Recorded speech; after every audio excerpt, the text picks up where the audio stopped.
A Tree of Promise. The slopes of the park were still wet with dew.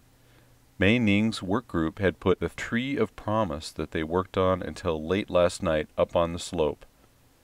Now its brown trunk and bare branches looked forlorn next to the surrounding trees with their green waves of leaves. It was Earth Day. There would be more than 100 activities and over 10,000 people attending. Mei Ning looked down the slope far away. Volunteers were setting up the sound system on the main stage. It would support continuous dances, concerts, and magic shows throughout the day. "We Are the World" was heard through the loudspeakers. The programs had started. In the big box on the table near the now bare Tree of Promise were 2,000 or so leaves that work group had cut out for the people's promises and their signatures. Beside the box, there were all kinds of brochures from various environmental agencies, compiled data of similar projects from other organizations, such as the Women's World Conference, Greenpeace, etc., to share. The Tree of Wishes had thousands of wishes that had been gathered during the 5th Women's Conference in Beijing in more than 100 languages. They had been translated into English and bound in a thick book, which was also on the table for all to see. A glance at it would make one inspired. More and more people, most of them young, passed by the table. They were in groups, in pairs, pushing baby carts and holding their dogs on leashes. Many of them stopped, put down their promises, signed, and then taped the leaves up on the branches of the tree. Several people in medieval costumes with parrots with red and green plumes perched on their shoulders appeared. Their gold and black bodices glittered in the sunlight. They talked with one another in front of the tree, while the parrots looked left and right from their perches.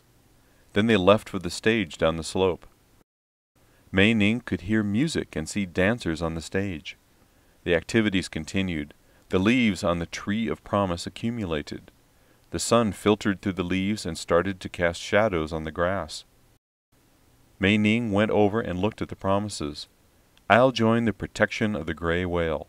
I support the Federation of the Preservation of the California Redwoods. I'll not wear animal skin. Be a vegetarian. Pick up garbage on the beach. Drive less and take the bus more. Save water. Will not spit. Will not hurt people with words again. Be nice to my grandmother." Not a promise was empty. One of the men in medieval costume came back again. He gestured to the people to look in the direction of the main stage. The loudspeaker announced that the magic show was starting. Exciting music accompanied the tricks. People applauded enthusiastically. Several parrots suddenly appeared. They circled the stage and then flew directly toward the Tree of Promise.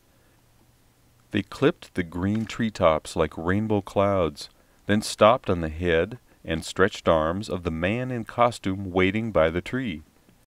The parrots brought many curious people with many more promises. The tree was full of leaves, and the box was almost empty. The crowd dispersed as the sun was setting. On the main stage, people had taken down the sound equipment.